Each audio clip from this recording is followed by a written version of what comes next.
Ketua Umum Golkar Airlangga Hartarto memastikan tak akan mungkin mendukung bakal calon presiden Anies Baswedan.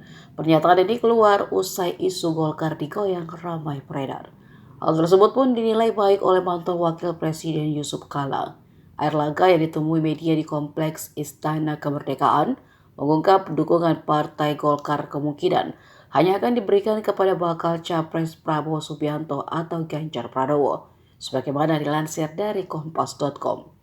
Begitu pula Yusuf Kala, mantan Ketua Umum Golkar itu menduga kemungkinan partai beringin mengajukan bakal RI 2 untuk bakal capres Partai Gerindra, Prabowo Subianto atau bakal capres PDIP Ganjar Pranowo.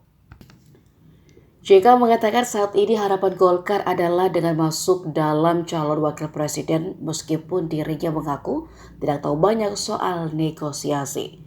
Dia mengatakan saat ini internal Golkar harus solid dan mendukung kepemimpinan Airlangga. Ia pun tak sepakat jika ada pihak yang menganggap Airlangga tak laku dijual atau bisa dipilih oleh masyarakat.